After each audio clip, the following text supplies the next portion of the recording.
Philippine National Police of Pasig, Bureau of Fire and Protection, Bureau of Hail Management, Technology, Pasig.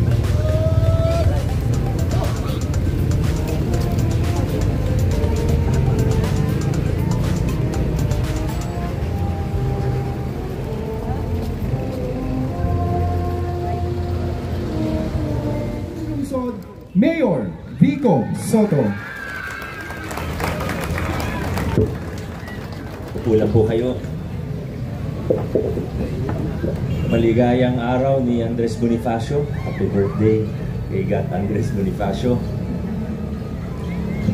Congressman Roman, Vice Mayor Dodot, ating mga konsihal, sa lahat po ng mga kasama natin mula sa barangay, ating barangay officials, national and city government employees, civil society, non-government organizations, to our veterans and other groups present, sa mga nandyan sa gilid, sa ating mga scouts, sa ating kato. Kala ko sumasaludo kayo, naarawan lang pala. Magandang umaga sa ating lahat. Sa mga panahon ngayon, marami pong nagtatanong sa akin, Mayor Vico, ano bang pwede kong gawin? Kumbaga, kung yung panahon ng katipunan, pwede ka sumali ng katipunan, pwede kang pwede mong ialay ang buhay mo para sa bayan, sa pamamagitan ng mga katipunero sa pangungunan ni Gat Andres Bonifacio. Ngayon po, maraming nagtatanong sa akin, paano ba ako makakatulong? May pag-asa pa bang matigil tong malakihang korupsyon na nangyayari sa bayan natin, bansa natin? Ito pong sasabihin ko, alam ko may misinterpret ng iba, pero sasabihin ko pa rin. Sana yung mga, lalo na yung medyo madaling maniwala sa mga propaganda, ay makinig hanggang dulo ng maigi. Una sa lahat, gaya ng karamihan sa ating mga kapwa Pilipino, umaasa tayo na may mananagot, na may makukulong sa mga may sala sa flood control at iba pang malalaking uri ng korupsyon sa ating bansa. Pare-pareho naman tayo, ang mayorya sa ating mga Pilipino, gusto nating makulong si Martin Romualdez, gusto nating makulong si Zaldico, at marami pa pong iba. Nandun na tayo eh. Siyempre, tayo sa Lungsod Pasig, mas makakatulong tayo sa mga kaso ng gaya ng kay Diskaya, dun sa COA Commissioner na si Lipana. Bakit? Dahil meron tayong personal at institutional knowledge tungkol doon. Meron tayong ebidensya. Hindi lang tayo nagsasalita, may katibayan tayo. Kahit nung wala pang ingay doon, tumutulong na tayo. Nag-case build up na tayo. Pero lahat siyempre, gusto nating mapanagot.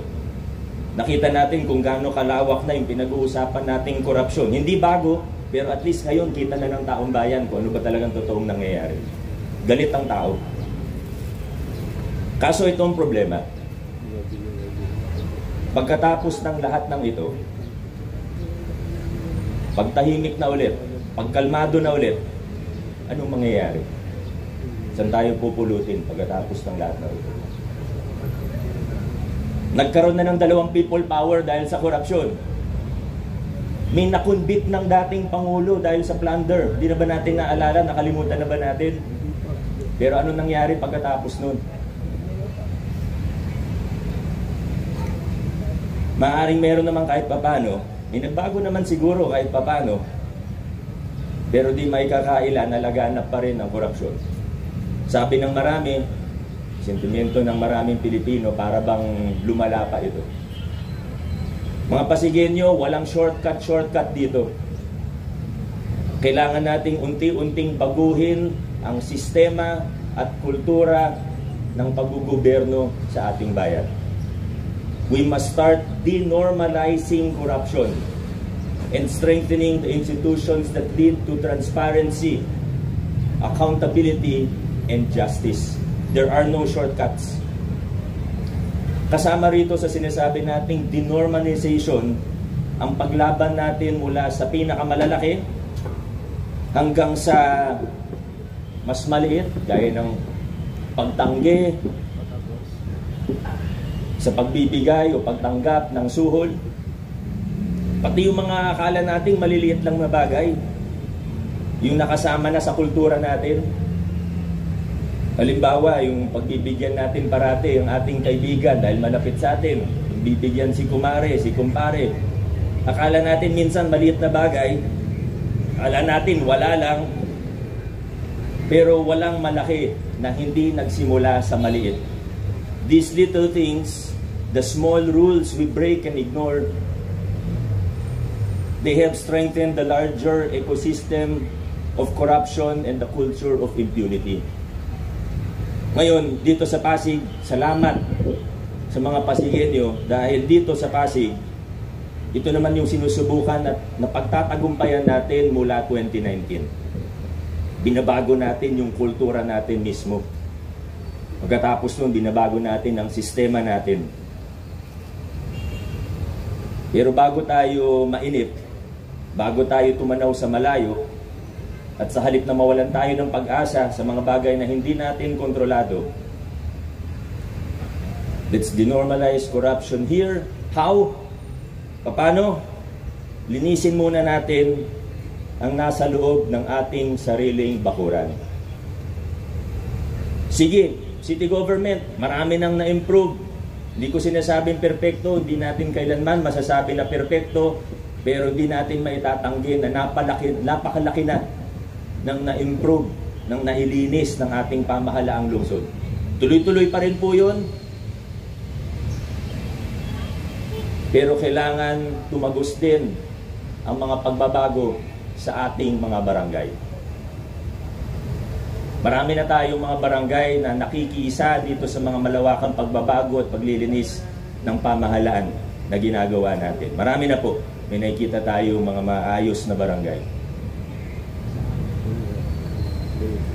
Pero paiigtingin pa natin ang ating laban. Nag-uumpisa na po tayo sa tulong ng Sangguniang Panlungsod at ng ilang mga private complainant. Meron na po tayong ilang konkretong hakbang. Mas natututukan na po natin ito ngayong pangatlong termino ko na. Barangay Rosario, Kapitan Eli de la Cruz has been preventively suspended for 60 days as we continue the investigation for the falsification of public documents tied to further allegations of corruption. Barangay Kalawaan, Kapitan Jess Gaviola has been preventively suspended for 60 days for a fake document related to procurement, sa pagbili ng mga gamit o goods. Marami pang parating pa lang din. Balikan natin ang pinagsimulan nating tanong, yung tinatanong sa atin ngayon ng maraming tao. Anong magagawa ko? Anong magagawa natin bilang mamamayan? Tularan natin ang mga pribadong mamamayan sa mga kasong itong nabanggit na hindi lang sila nag-akusa, kundi naglakas loob sila upang maghanap ng ebidensya at formal na ireklamo ang nakita nilang mali sa kanilang barangay. At kami naman sa inyong Sangguniang Panlungsod, ginagarantisan namin na una, pakikinggan namin lahat. Pangalawa, susunod kami sa batas. Pangatlo, magiging patas kami. Uubusin ko ang political capital ko kung kinakailangan. Third term ko na naman. Di ako tatakbo sa 2028.